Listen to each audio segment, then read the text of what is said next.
Imagine being able to contemplate the earth from above, hearing the voice of Jesus, and receiving 3 unmistakable signs before his return. Emily Parker lived this extraordinary experience, and her message is of utmost urgency. Now, get ready to immerse yourself in this moving story. Emily, do you remember what Jesus mentioned about what will happen when the blood moon shines for 3 consecutive nights? Allow me to introduce myself.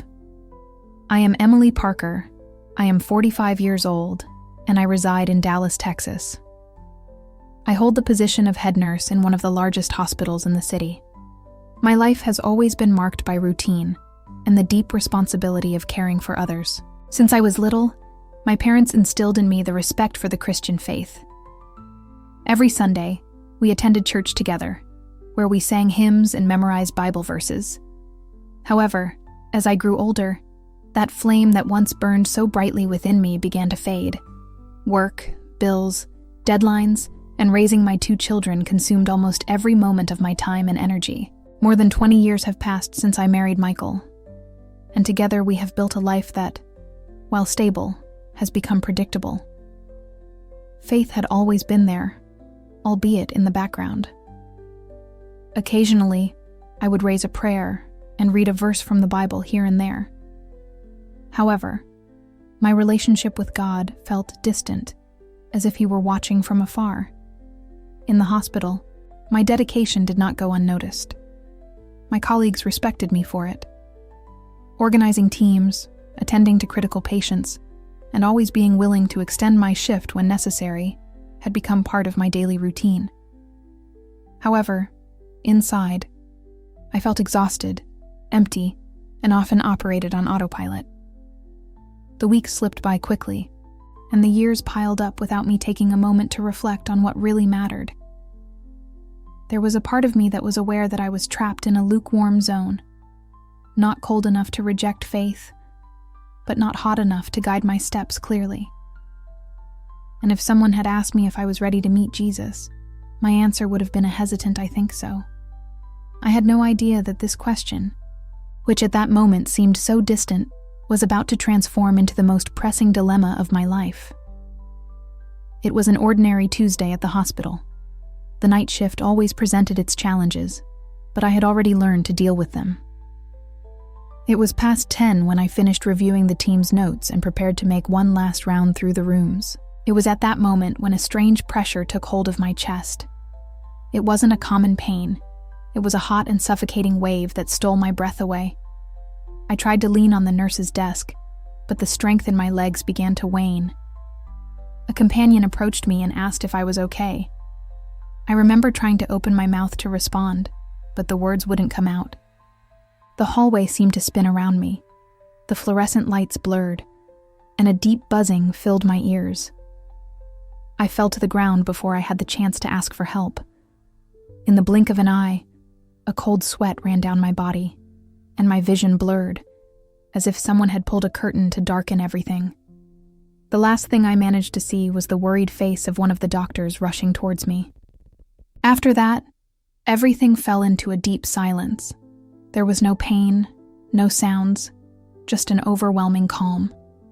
Later, I was told that my heart had stopped beating for exactly 14 minutes. During that time, my colleagues did everything they could to bring me back to life, while my body lay in the emergency room. I was already at a considerable distance, about to experience something that would forever transform my understanding of God, time, and eternity. The silence surrounding me was so profound that I felt as if I were in a state of suspension. I no longer perceived my body, nor the pressure in my chest, nor the coldness of the hospital floor. It was as if everything tangible had faded away. Little by little, I realized that I was floating. It was as if an invisible force was guiding me to an unknown place, yet it emanated an indescribable peace. Before my eyes, a bright light began to emerge. It was not just any light, one that hurts the eyes. It was a vibrant light, full of life, that seemed to know me deeply. Each ray of that luminosity pierced my soul, stripping away my essence and revealing all that I am. At the same time, I was enveloped in a love so pure that my internal defenses completely faded away. As I drew closer, the light began to take shape. And then I saw him. It was Jesus, standing before me, adorned in robes of an indescribable white. Her face emanated a glory so intense that no photograph or painting could ever capture it. There was no judgment in her gaze, only a love so deep that it made me understand, without the need for words, that she had known me since before I took my first breath. When Emily pronounced my name, she did so in a way that made it sound unique in the entire universe. In that moment, I felt every instant of my life, every tear shed, and every forgotten prayer resonate in her presence. Then, he spoke to me with a voice that resonated with power. I have brought you here to reveal to you what is about to happen, and for you to carry this message to the world. The time is shorter than many think. At that moment, I understood that I was not facing a mere dream or an ordinary vision. I was in the presence of the Son of the living God, and every word he spoke would be etched in my being forever. Jesus extended his hand, and, in an instant, the scene around us transformed completely. Suddenly, I looked down at the earth, as if I were floating in space. The view was astonishing. Continents, oceans, and clouds danced in perfect harmony, all in motion, as if the sphere itself were alive. However, as I became accustomed to the sight, something unsettling caught my attention. Entire areas were engulfed in a dense darkness, as if a black fog had spread, enveloping whole cities and countries. In contrast, in other places, points of light shone brightly, although in many of them the glow seemed faint.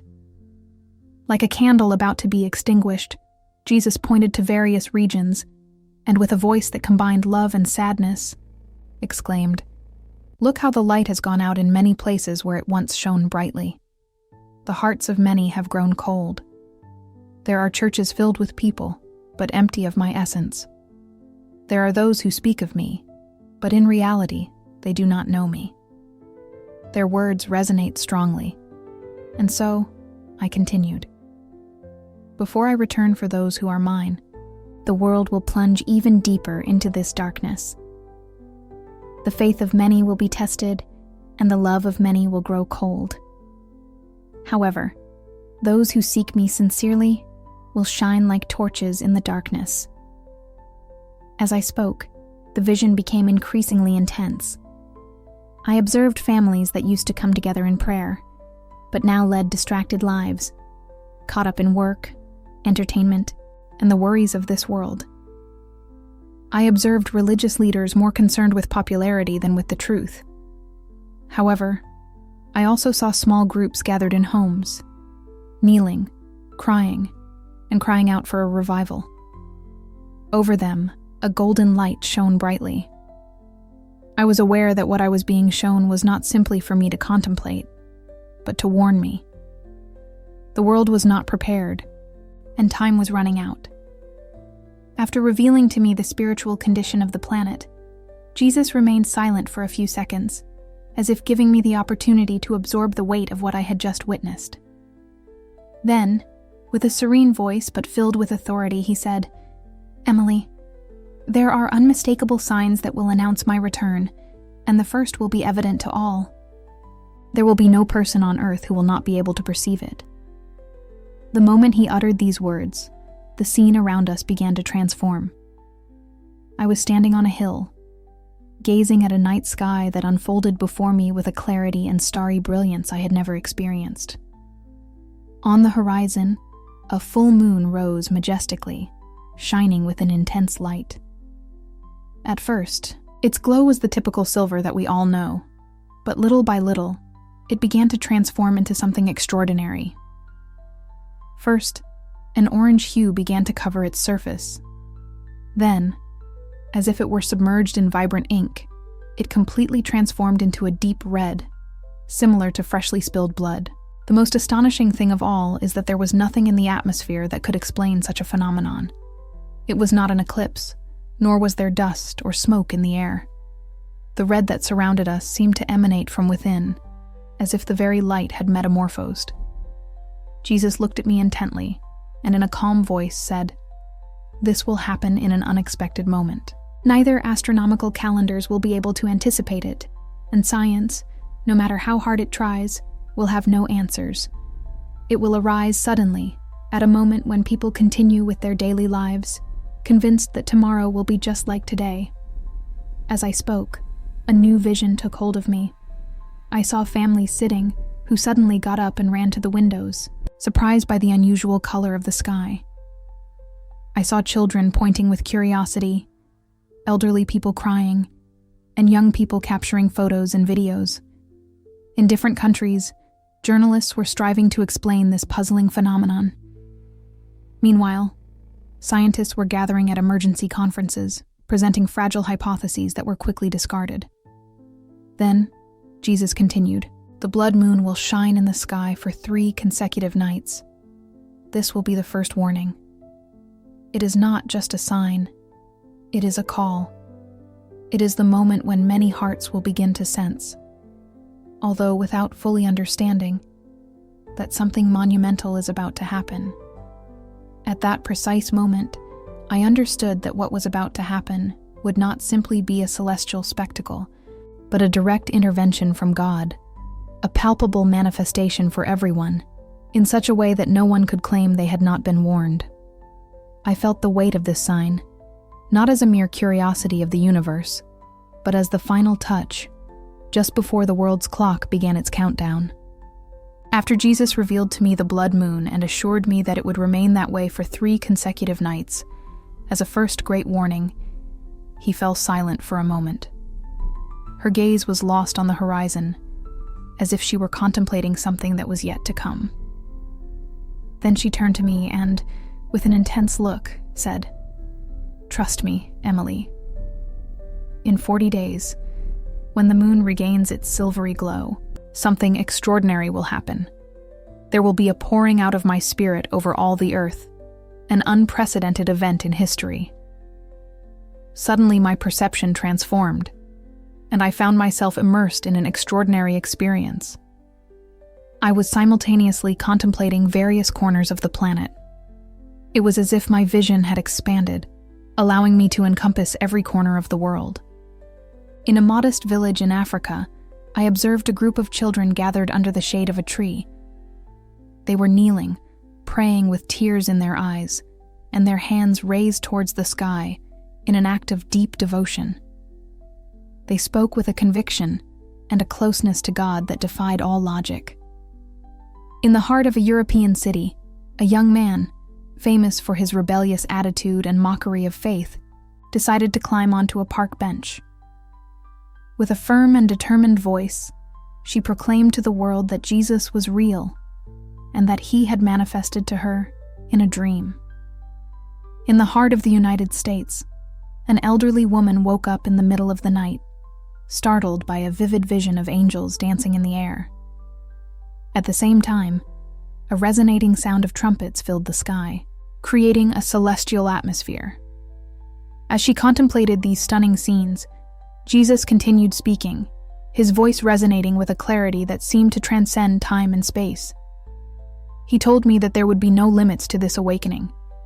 It would not be restricted to a single church, denomination, or culture. It would manifest simultaneously in remote villages and in large cities. Children would prophesy with a wisdom they had never learned. The elderly would experience dreams filled with revelations, while even those who had never shown interest in spiritual matters would feel an urgent need to seek the presence of God. It is important to highlight that this movement was not limited solely to large churches.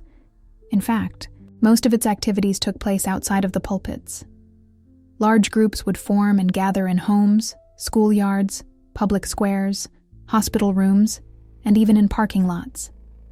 It was as if a spark ignited in thousands of places simultaneously, spreading like a trail of gunpowder, uncontrollable and unstoppable. I couldn't help but ask the question, "Lord, will everyone believe?" Jesus, with a gaze full of compassion, shook his head and replied, "However, Emily, Many will try to justify it, describing it as a collective emotion or simply a coincidence. Before we continue, just one request. Please subscribe to our channel. It really helps us keep going. Others, on the other hand, will mock and dismiss it. However, for those who know their heart, this will be the last warning before the great deception is presented. He paused, and his tone became even more serious. This awakening will be intense, but its duration will be brief. It will manifest as a torrential rain that soaks everything in its path, and then it will reach Mana. 30 days after its peak, another sign will emerge.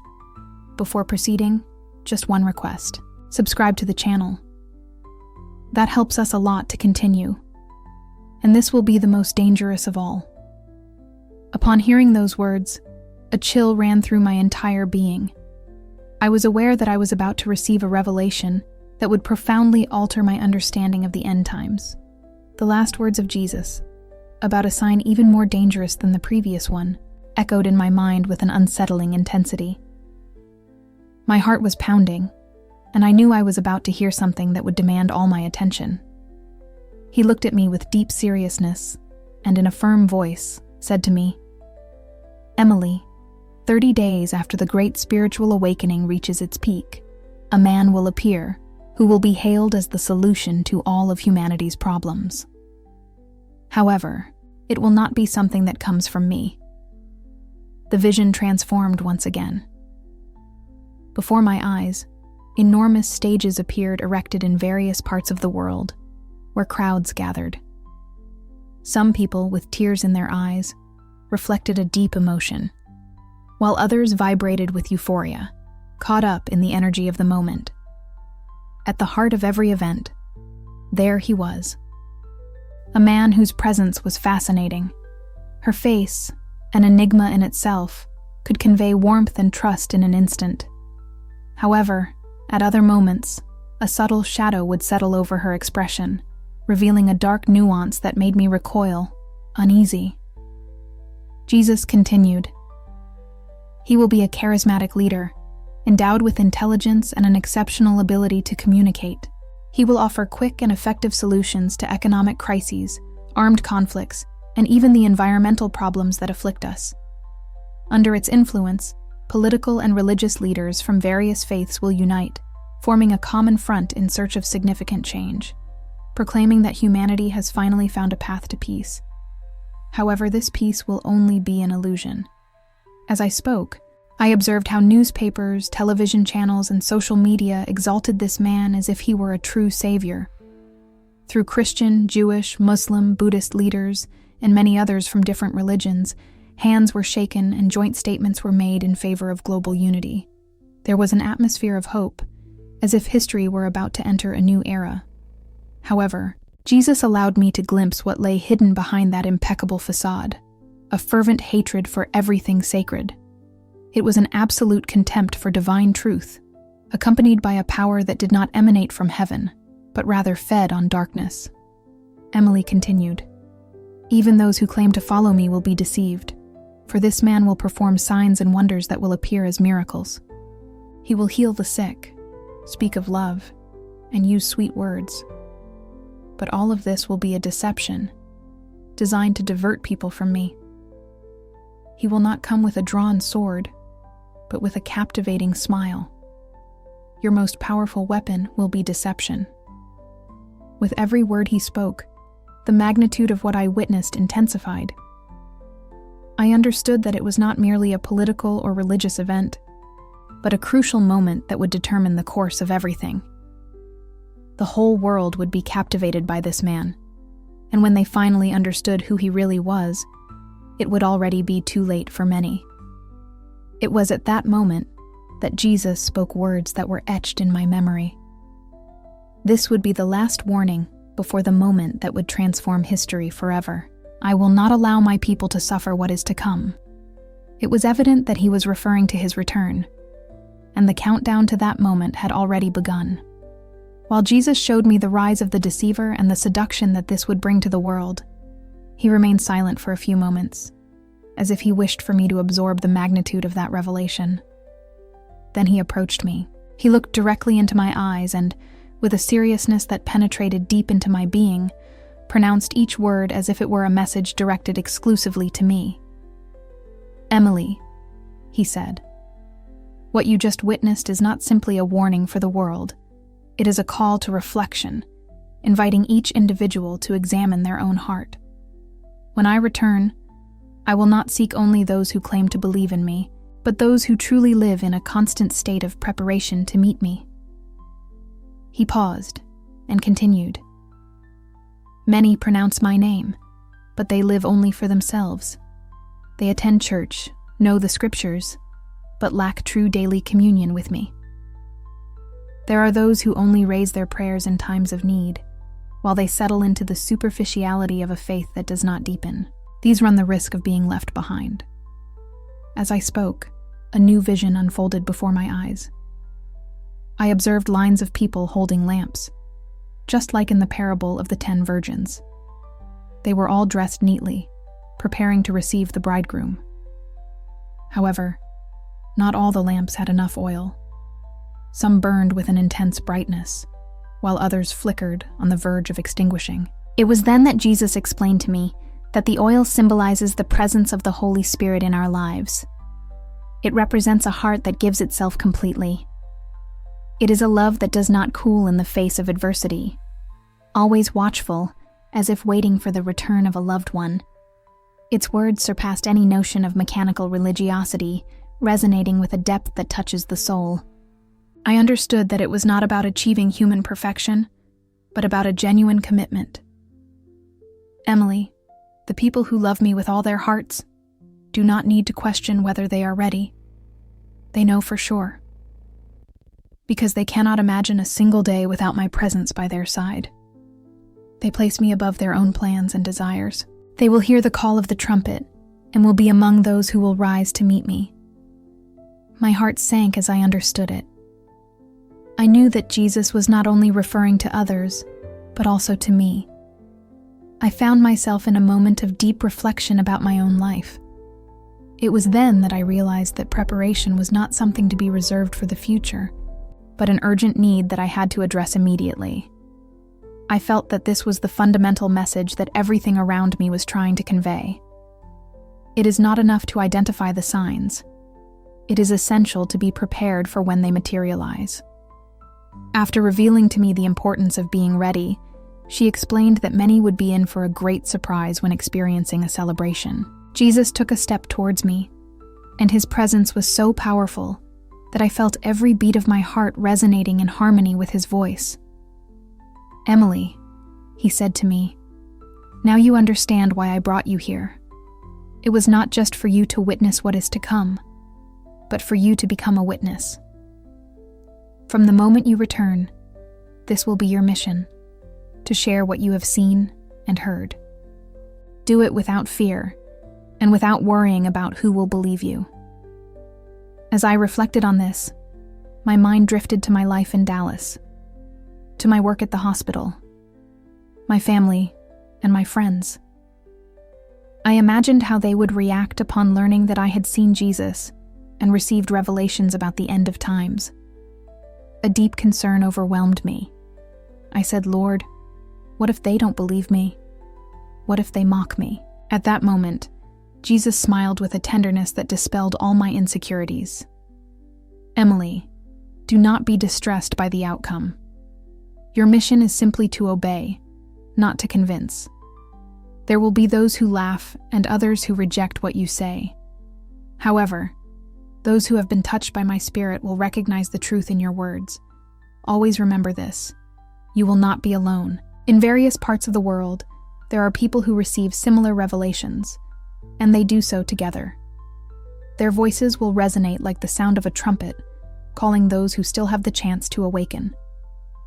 At that moment, he extended his hand, and, as if a screen materialized before us, I could glimpse scenes of people in distant places, all confirming the same messages.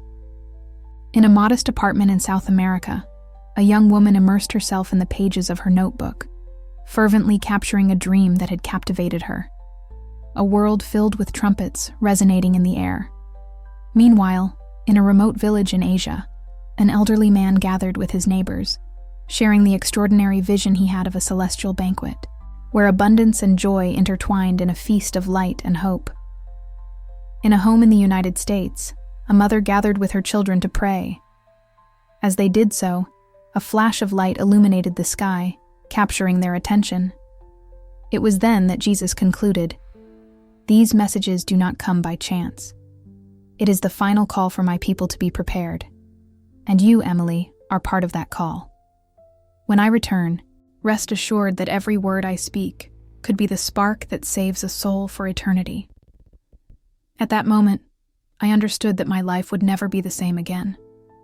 I would return to my body retaining the same identity, the same address, and the same profession. However, there would be a completely renewed purpose. When Jesus concluded his speech about my mission, I felt that something transformative was beginning to happen around me. The intense light that had surrounded us began to gently fade, like a serene afternoon yielding to the arrival of night. I felt a deep pain in my heart at the thought of leaving behind that perfect presence. "Lord," I murmured, "I don't want to leave. I want to stay here."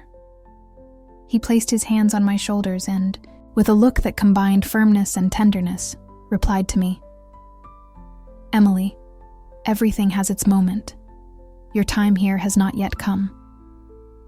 Now, go and share with the world what you have witnessed, and remember, I will return sooner than many think."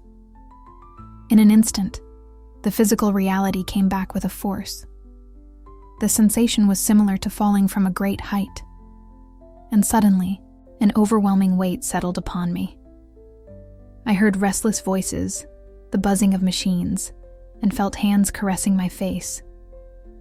I slowly opened my eyes and found myself staring at the white ceiling of the emergency room.